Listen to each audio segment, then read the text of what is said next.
Hare Krishna. Purport by His Divine Grace A.C. Bhaktivedanta Swami Srila Prabhupada की जय। श्रील रूप गोस्वामी ने हमें यह आदेश दिया है। क्या आदेश दिया है भाई? प्रापंचिकतया बुद्ध्या हरि संबंधित वस्तुनाः मुमुक्षुभिः परित्यागो वैराग्यं फलगुगत्यते।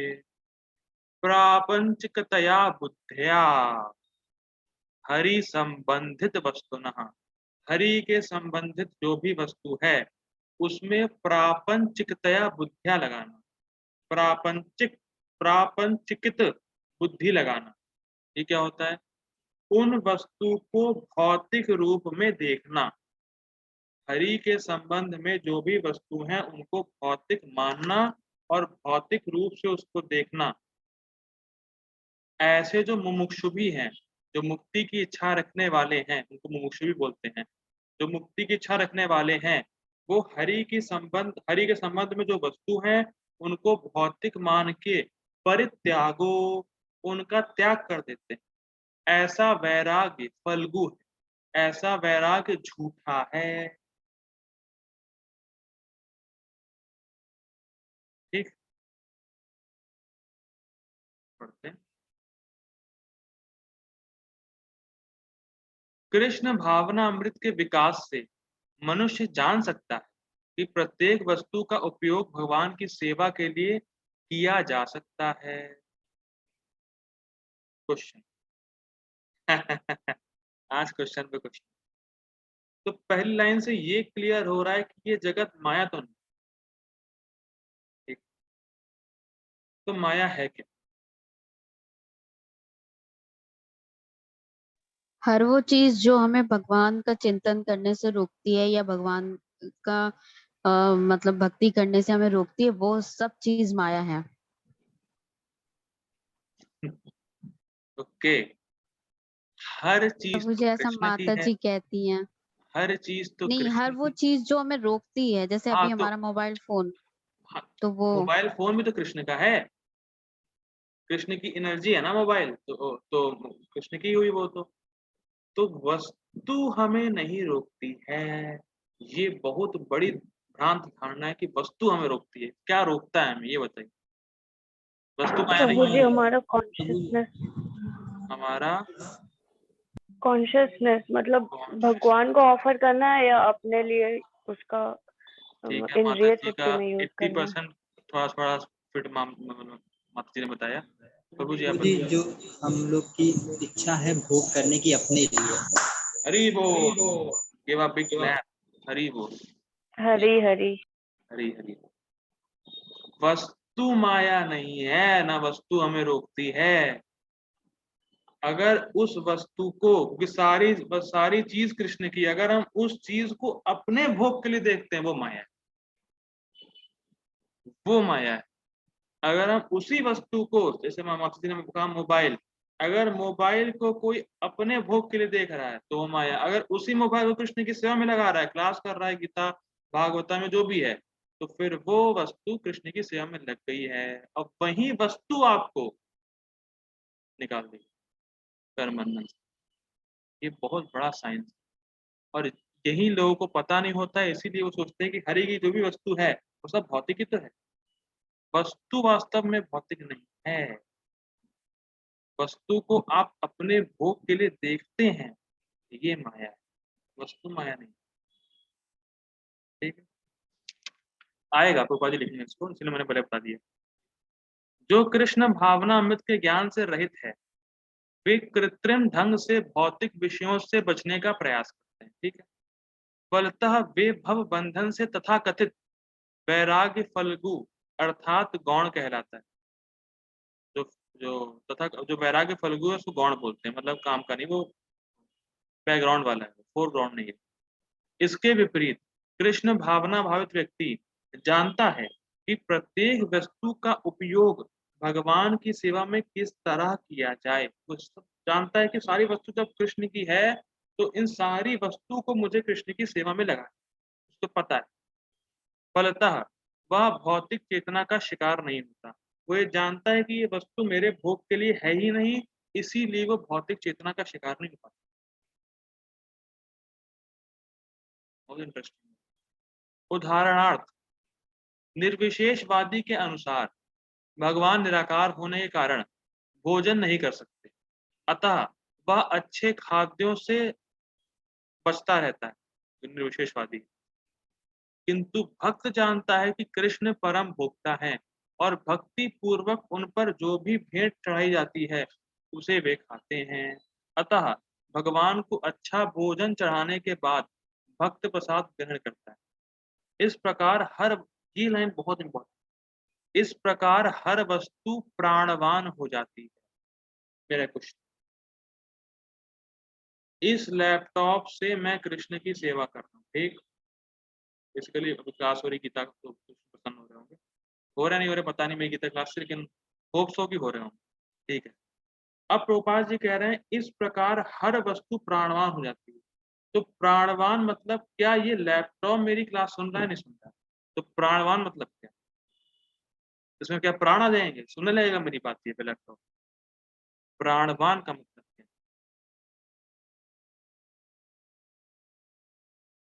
लैपटॉप क्या मेरी बात सुन रहा है?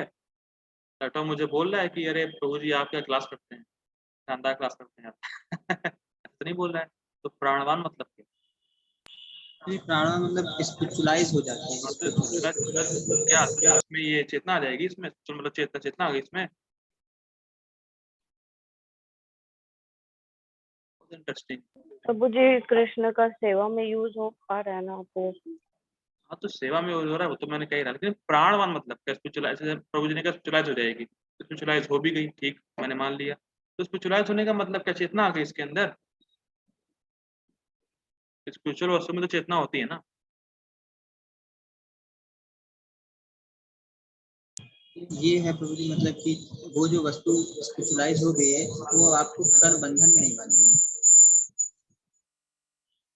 हरी बोल, द राइट आंसर। प्रभु जी को मैंने बताया था पहले, ठीक है।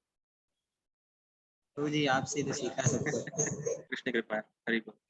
तो बेसिकली पॉइंट क्या है कि स्पिरिचुअलाइज होने का मतलब क्या है कि आप जब उसका उपयोग कर रहे हैं, तो जो उपयोग कर रहे हैं वो आपको उस टाइम कर्म बंधन में नहीं फांस रहा है, और ऊपर से आपको कर्म बंधन से मुक्त कर रहा है। जैसे से आप इसको कृष्ण की सेवा में लगाएंगे तो वो आपको कर्म बंधन से मुक्त कर रहा है। ये बड़ा इंटरेस्टिंग बात है, और उस समय आपको कर्म बंधन में नहीं बांध रहा है। जो मैं क्लास दे रहा हूँ इसका मुझे बंधन नहीं हो रहा है, क्योंकि ये कृष्ण की सेवा में है, कृष्ण प्रसन्न हो रहे हैं इससे। तो कर्म बंधन नहीं लगता है। स्पिरिचुअलाइज का मतलब ये कहीं मत समझ लीजिएगा कि हाँ इसमें चेतना आ जाएगी। ऐसे लोग बोलेंगे आपको स्पिरिचुअलाइज मतलब अरे हाँ स्पिरिचुअल मतलब चेतना, चेतना क्या आ गई इसमें ना, चेतना नहीं आई है। स्पिरिचुअलाइज का मतलब वो आपको कर्म बंधन से निकाल देगा, और कर्म बंधन इस समय आपको नहीं दे रहा है। इसी वजह से हर वस्तु प्राणवान हो जाती है, और अधापतन का कोई संकट नहीं रहता, क्योंकि कर्म बंधन कोई नहीं आ रही है। तो कर्म बंधन नहीं आ रहा तो आपको इस संसार में दोबारा जन्म नहीं लेना है इस कर्म की वजह से। अधापतन मतलब ये। भक्त कृष्ण भावना अमृत में रहकर प्रसाद ग्रहण करता है, जबकि अभक्त इसे पदार्थ के रूप में तिरस्कार करते हैं। जैसा मैंने बताया था कि हरी वस्तु, जो हरि की जो वस्तु है, संबंधित वस्तु है, उसको भौतिक देखना है। तो जो अभक्त होते हैं उनको लगता है कि प्रसाद भी भौतिक ही है, ऐसा वो मानते हैं, ठीक है। अतः निर्विशेषवादी अपने कृत्रिम त्याग के कारण जीवन को भोग नहीं पाते, पाटा नहीं पाते, और यही कारण है कि मन के थोड़े से विचलन से वह भवकूप में पुनः आ जाता है। कहा जाता है कि मुक्ति के स्तर तक, स्टार नहीं स्तर, मुक्ति के स्तर तक पहुंच जाने पर भी ऐसा जीव नीचे गिर जाता है। क्यों? क्योंकि वो निर्विशेषवादी मिल के वहां भगवान की सेवा नहीं कर पाता, तो इसलिए दोबारा नीचे गिर जाता है, ठीक है। क्यों? क्योंकि उसे भक्ति का आश्रय नहीं मिलता। वहां जब वो जाता है ब्रह्म ज्योति में तो उसको भगवान की सेवा का आश्रय नहीं मिलता है, इसीलिए वो दोबारा पतंती अधा, दोबारा नीचे गिर जाता है, ठीक। पूछ लो। सोच लोगे ना।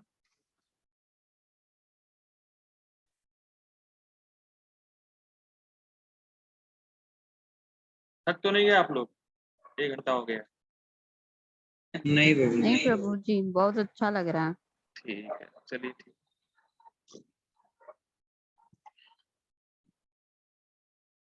ओके, तो अभी तक हम लोगों ने ये देखा है कि अर्जुन ने 4 प्रश्न पूछे थे 54 नंबर श्लोक में।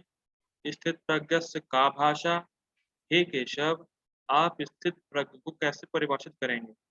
भगवान ने उत्तर दिया। फिर पूछा किम प्रभाषेता, वो कैसे बोलता है? भगवान ने उसका उत्तर दिया। फिर उसने पूछा किम आसीता, वह कैसे बैठता है, मतलब इंद्रियों को कैसे संयम करता है? भगवान ने उसका उत्तर पिछले श्लोक तक दे दिया। अब भगवान आखिरी जो क्वेश्चन है उसका किम व्रजेता, वह कैसे चलता है या वह अपनी इंद्रियों को कैसे चलायमान करता है, उसका आंसर भगवान 64 से 72 नंबर श्लोक तक देंगे और फिर हमारा दूसरा अध्याय समाप्त हो जाएगा। हरि बोल। ठीक है, पढ़ते हैं श्लोक। ये बहुत ही सुंदर श्लोक है और बहुत ही गंभीर श्लोक। इसमें ऐसा नया कॉन्सेप्ट सीखने को मिलेगा हम लोगों को कि हो सकता है थोड़ा मुश्किल पड़े, थोड़ा कॉन्ट्रडिक्ट लगे कि अरे प्रभु जी आपने तो पहले ये बताया था, अब ये बता रहे हैं।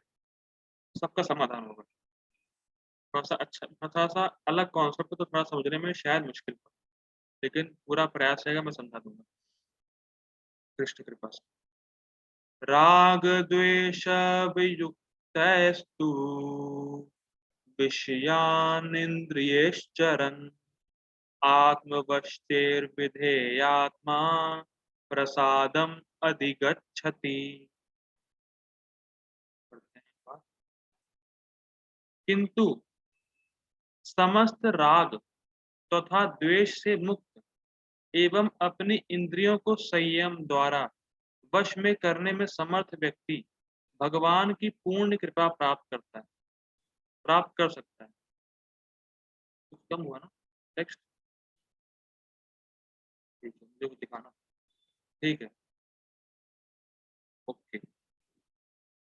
सब पहले ट्रांसलेशन को समझते हैं, बड़ा इंटरेस्टिंग ट्रांसलेशन ही इतना वो है।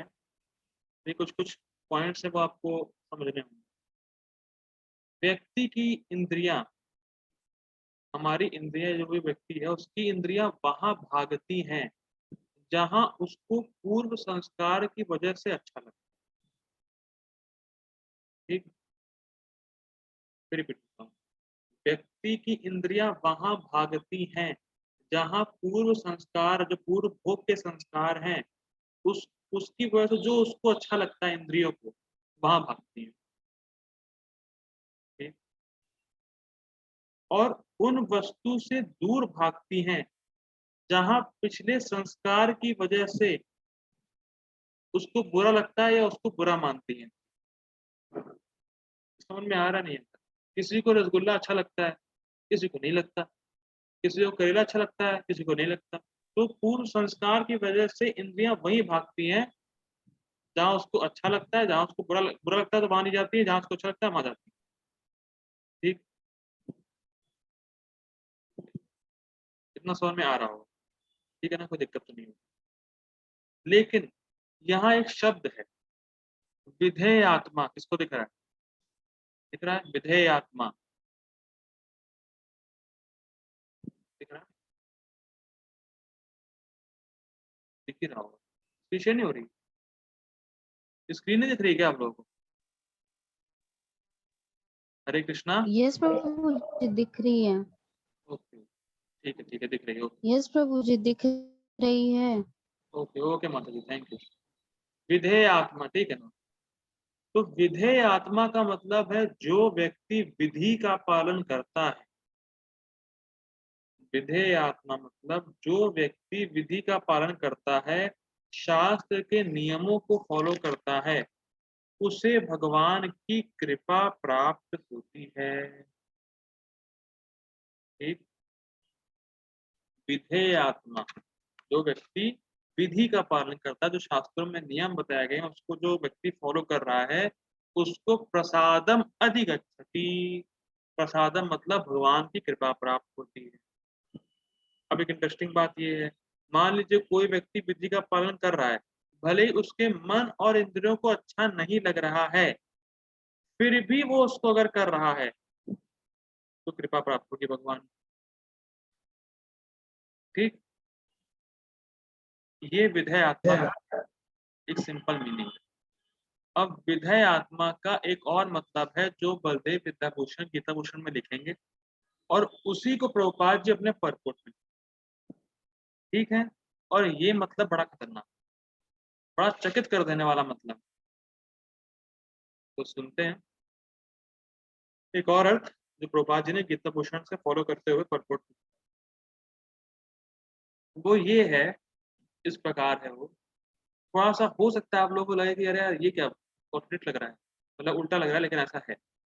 अगर मन भगवान को अर्पित है, किसी के व्यक्ति का अगर मन भगवान को अर्पित हो गया, तो इंद्रियां भले ही इंद्रिय विषयों की तरफ जाएं या इंद्रियां इंद्रिय विषयों से कांटेक्ट करें, तो भी कोई फर्क। अब कहेंगे अरे अभी तो रोज आप कहे थे कि इंद्रियों का संयम करना है, इंद्रिय विषयों की तरफ ना जाए, ये वो, लेकिन अब कह रहे हैं ये समझते हैं इसको। बड़ा इसको तो पढ़ लेंगे, क्वेश्चन हो तो बाद में देखें। ठीक, तो फिर रिपीट करता हूँ, अगर किसी का मन भगवान को अर्पित हो चुका है और उसकी इंद्रियां इंद्रिय विषयों की तरफ जाएं, स्पर्श हो भी जाए, तो भी कोई फर्क उसको नहीं पड़ेगा व्यक्ति को। क्यों? क्योंकि उसका मन पवित्र हो चुका है, मन से भोग इच्छा समाप्त हो चुकी है। इसलिए अगर आंख कोई वस्तु देख भी रही है तो भी उसको कोई फर्क नहीं पड़ेगा। लेकिन हमारी ये कंडीशन नहीं है अभी, ये याद रखना। हमारा मन पूरी तरीके से भगवान में नहीं लगा हुआ है, तो हमें फर्क पड़ेगा। ठीक, लेकिन जो स्थित प्रज्ञ है, जो मत पराहा है, जो स्थित प्रज्ञ है, जिसको बिना भक्ति प्राप्त हो चुकी है, उसके सामने इंद्रिय विषय अगर आ भी जाएं तो भी कोई फर्क नहीं पड़ता, क्योंकि उसका मन भगवान में ही लगा हुआ।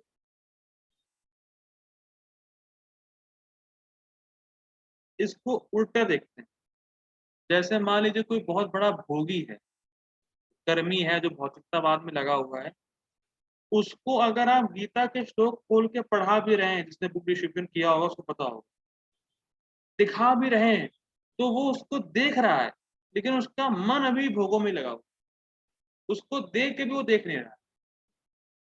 समझ पा रहे हैं इस चीज? गीता उसके सामने खुली है, आप डिस्ट्रीब्यूट करके बताएं कि देखिए सर गीता में लिखा है, ये श्लोक है, ऐसे प्रभुपाद जी ने इतना बढ़िया एक्सप्लेन किया है, वो देख के भी उसका मन भोगों में लगा है, तो देख के भी वो देखें।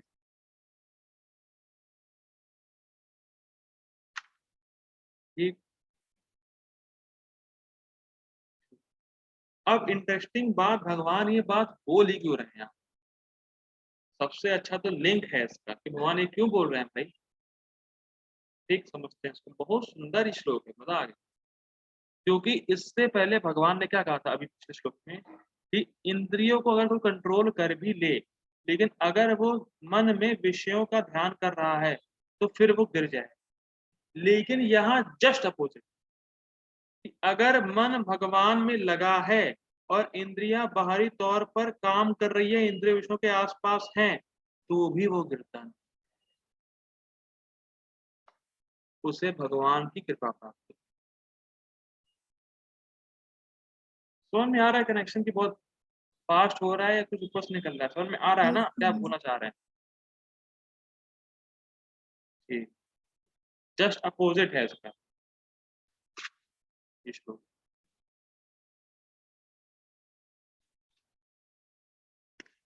इसका उदाहरण देंगे, चिंता नहीं करें, समझ में नहीं भी आ रहा है तो उसका उदाहरण हम आगे आएगा देंगे। ठीक है,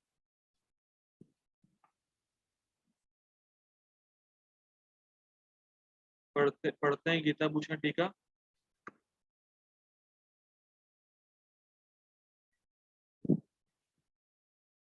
यदि इंद्रियां संयमित ना भी हो तो भी यदि मन पर विजय प्राप्त की जा चुकी है तो कोई दोष नहीं। ठीक, इंद्रिया संयमित ना भी हो तो भी कोई दिक्कत नहीं। मन पे विजय प्राप्त कर चुका है। ठीक, यानी कहने का मतलब यहाँ पे ये है, यानी उसने अपने मन को पहले ही भगवान को अर्पित कर दिया है। तो बाहरी वालों को जो बाहरी लोग हैं उनको लग सकता है कि ये व्यक्ति अपनी इंद्रियों को इंद्रिय विषयों में लगाया हुआ है, लेकिन फिर भी उस व्यक्ति को जो लगाया हुआ है इंद्रियों को इंद्रिय विषयों में, उसको कोई प्रभावित नहीं होगा या मतलब प्रभाव नहीं डालेगा। ठीक, फिर रिपीट करता हूँ,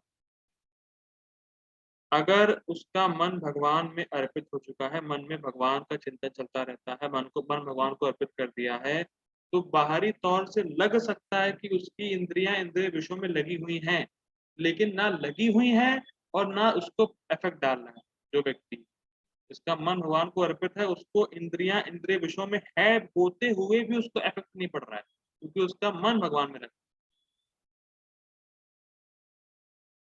बहुत बड़ा साइंस है इसमें। देखिए, बहुत सारे एग्जांपल्स दे देते हैं। पहले एक एग्जांपल दुर्वासा मुनि। पता नहीं कितने लोग कथा सुनी या नहीं सुनी है, मैं तो पूरा नहीं बताऊंगा। गोपियों ने दुर्वासा मुनि को बहुत कुछ खाने को दिया था। ठीक, तो दुर्वासा मुनि ने सब खा लिया। अब फिर वो गोपियां यमुना के उस तरफ थी, तो यमुना पार करने के लिए गोपियों को यमुना पार करनी थी, तो गोपियों ने यमुना से कहा, दुर्वासा मुनि ने पहले गोपियों से कहा कि आपको यमुना से ये बोलना पड़ेगा कि दुर्वासा मुनि खाली अ, घास खाते हैं, मतलब घास या कह सकते हैं उसको, जो जूस हो, दुर्वातुर मतलब होता है घास, तो उसका जूस वगैरह जो भी होता हो, जो भी होता हो वो पता नहीं, दुर्वासा मुनि को खाते हैं। लेकिन अभी गोपियां जस्ट उसको उनको 56 भोग खिला के, खूब रसगुल्ला मिठाई सब खिला के आई। तो दुर्वासा मुनि ने कहा आपको ये बोलना है यमुना से कि दुर्वासा मुनि खाली व्हीट ग्रास जूस खाते हैं या पीते हैं। तो गोपियों ने कहा अरे अभी तो आपने खाया है ये सब जो हम लोगों ने खिलाया है, तो आप यमुना जी से झूठ क्यों बोले? तो कहा कि नहीं, जब तुम ये बोलोगी तभी तुम पार कर पाओगे। तो यमुना जी से उन्होंने बोला कि दुर्वासा मुनि सिर्फ व्हीट ग्रास जूस खाते हैं। तो तुरंत यमुना जी ने बेटे दिया। तो कहा समझ में नहीं आ रहा है, झूठ, इतना बड़ा झूठ। तो यमुना जी उनका साथ दे रही हैं। और जब दुर्वासा मुनि के पास गई थी वो लोग, तो कृष्ण ने उनसे कहा था कि तुम्हें ये बोलना पड़ेगा कृष्ण सबसे बड़ा ब्रह्मचारी है। तो कहा अरे ब्रह्मचारी, रास करते हैं, ब्रह्मचारी कहाँ से हो गए कृष्ण? तो उन्होंने फिर बोला सबसे बड़ा ब्रह्मचारी कृष्ण है। तो यमुना जी ने फिर दे दिया। तो कहने का मतलब सिंपल यहाँ पे, ये कृष्ण का तो वो तो भगवान उनको उठाते हैं। दुर्वासा मुनि को भोग करने की इच्छा नहीं थी, उनको 56 भोग की लालसा नहीं थी, उनका मन ऑलरेडी भगवान में लगा हुआ था। लेकिन जब वो इंद्रियां इंद्रिय विषयों से संपर्क कर रही थी, तो भी उनको कोई इफेक्ट नहीं पड़ा। ये एग्जाम्पल हो गया। ठीक, दूसरा एग्जाम्पल है शिव जी का। शिव जी पार्वती जी को अपने जांग पे बैठा के वैराग के बारे में बता रहे, क्वाइट अचिंत्य। शिव जी अपनी वाइफ को जांग में बैठाए हुए हैं और वैराग की बात बोल रहे हैं कि वैराग ऐसे संसार से छोड़ो वोड़ो। तो ये कैसे? अभी तो आपकी बीवी आपके वहां जांग पे बैठी हुई है, आप कह रहे हैं वैराग। उनका मन भगवान में लगा हुआ है और इंद्रियां इंद्रियों से संपर्क कर रही हैं, तो कोई इफेक्ट नहीं पड़ता। ठीक, ऐसे ही सुदामा एग्जाम्पल। भगवान कृष्ण ने सुदामा को कितना बड़ा ऑपोनेंस दे दिया, लेकिन फिर भी उस ऑपोनेंस सुदामा का जो भगवान के प्रति प्रेम था वो कम नहीं हुआ। ऑपोनेंस में रहते हुए भी वो भगवान का चिंतन करते रहे। इंद्रियां इंद्रिय विषय से संपर्क करी, नो इफेक्ट। ऐसे बहुत से एग्जाम्पल है। ऐसे करदम मुनि का एग्जाम्पल है। करदम मुनि और देवहूति ने साथ में इंजॉय किया था, लगभग शायद 12,000 साल तो ऐसे किया था। लेकिन वो करते समय भी करदम मुनि का चित्त जो है, मन जो है भगवान में लगा रहा, भगवान को भूले नहीं। और हम लोग भोग करने लगते हैं तो भगवान को तुरंत भूल जाते हैं। लेकिन करदम मुनि देवभूति के साथ मतलब रहे, वो 12,000 साल तक खूब भोग किया, लेकिन फिर भी करदम मुनि का मन भगवान में। ये सब बहुत प्रैक्टिकल है कि ऐसा नहीं कि इंद्रिय विषयों से अगर बाहरी तरीके से आपको लग रहा है कि अरे हाँ ये व्यक्ति ऐसी जगह पे है जहाँ पे इंद्रिय विषय है, इनकी ये इंद्रियों से इंद्रिय विषय देख रहा है या सुन रहा है, ये नहीं मानना है कि ये गिर गया, पतन हो गया इसका। उसका मन अगर भगवान में लगा हुआ है तो वो चीज उसको अफेक्ट नहीं कर रही। एक बड़ा इंटरेस्टिंग और ये शिला प्रभुपाद जी एग्जाम्पल है।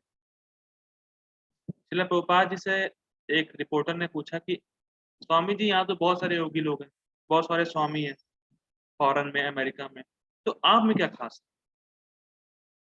What is so special about you? तो प्रभुपाद जी ने कहा कि अगर आप मुझे एक कमरे में 20 नेकेड वुमन के साथ भी रख देंगे तो भी मुझे कोई फर्क नहीं पड़ेगा। तो वो रिपोर्टर चौंक गए एकदम से कि अरे ये क्या बोल दिया इन्होंने। तो इंद्रिय विषय में संपर्क कर भी रही हैं तो भी नहीं होता। समझना ना बात। तो चौंक गई रिपोर्टर एकदम से कि अरे ये स्टेटमेंट कैसे बोल सकता है, क्योंकि प्रभुपाद जी का मन चित्त हमेशा भगवान में लगा रहा। तो अगर वो इंद्रियों से इंद्रिय विषय देख भी रहे हैं तो भी कोई फर्क नहीं, हमारी तरह नहीं है। तो ये बात जो है समझ। तो भगवान इससे सिखा क्या रहे हैं ये समझने वाला है, शिक्षा क्या मिलती है।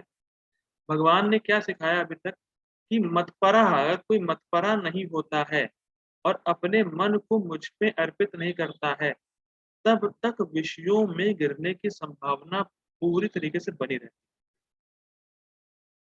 ये भगवान सिखा रहे हैं कि जब तक कोई मतपरा नहीं होता, तब तक किसी ने अपने मन को मुझे अर्पित नहीं किया है, तब तक इंद्रिय विषयों में गिरने की संभावना पूरी की पूरी बनी हुई।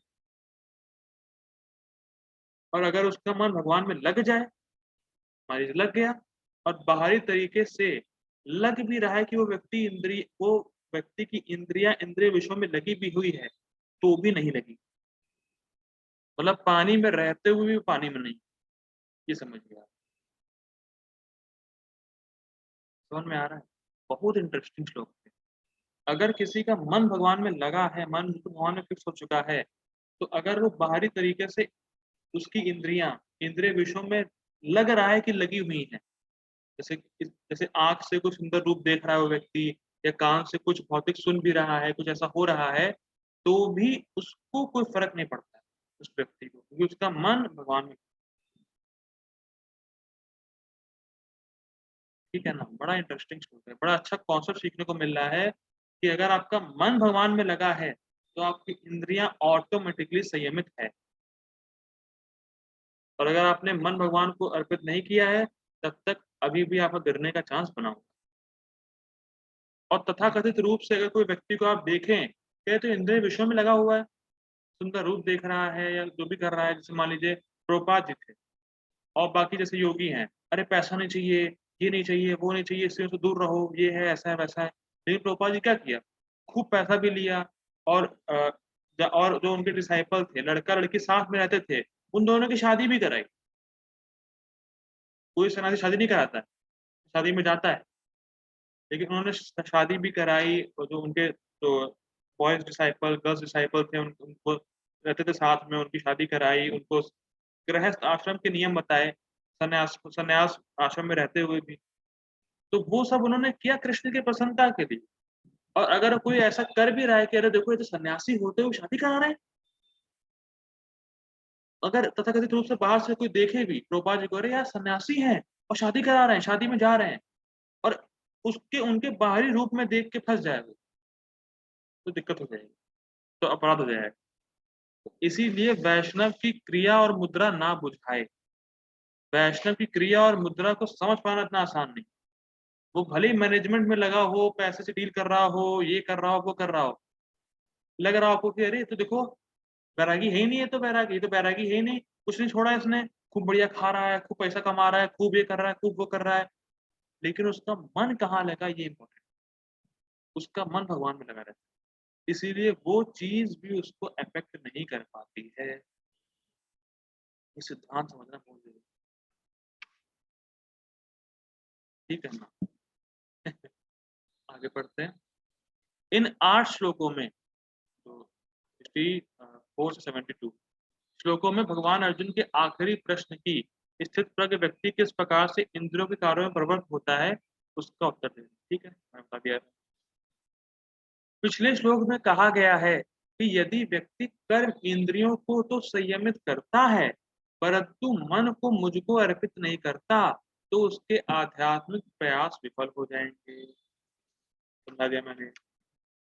परंतु जो व्यक्ति अपने मन को मुझे अर्पित करता है तो निषिद्ध इंद्रिय विषयों का अनुभव करते हुए भी वह राग आदि मनोमल को त्याग देता। राग मतलब इंद्रिय विषयों से आसक्ति, उसको राग कहते हैं। ठीक है, लेकिन और हाँ, और राग होता है मन में, तो अगर मन भगवान में लगा हुआ है तो राग होने का संभावना ही नहीं, तो वैसे भी छूट चुका है। ठीक है, तो त्याग देता है। फिर प्रसादम अर्थात शुद्धता या कृपा, तब भगवान की कृपा आपसे प्राप्त होती है। ठीक है, ऐसा इसलिए है क्योंकि इंद्रियां अपने विषयों के प्रति राग या द्वेष से रहित हो चुकी हैं, क्योंकि वे मन के वश में होती हैं। मैंने बताया था कि मन he is the controller of senses, और अगर मन भगवान में लगा हुआ है तो इंद्रियां वैसे ही वश में हो चुकी हैं। ठीक है, क्योंकि वे मन के वश में होती हैं जो भगवान को अर्पित होता है। तो अगर किसी का मन भगवान में अर्पित है और अगर इंद्रियां इंद्रिय विषयों में लग भी रहा है तो भी लगी हुई है नहीं, उससे कोई उसको फर्क नहीं पड़ेगा, क्योंकि उसका मन भगवान में लगा है और मन इंद्रियों का कंट्रोलर। ठीक है ना। ठीक है, तो ऐसा करते हैं एक बार फिर से लेते हैं, टाइम कम हो रहा है। हम लोग अब परपोर्ट देखेंगे और 65 श्लोक देखेंगे, और 65 में परपोर्ट नहीं है, तो आप लोगों के लिए अच्छा है, जल्दी छूट जाएंगे आप लोग ठीक है, मैं मीटिंग एंड कर रहा हूँ। Kindly request all of you कि आप लोग दोबारा ज्वाइन हो जाइए।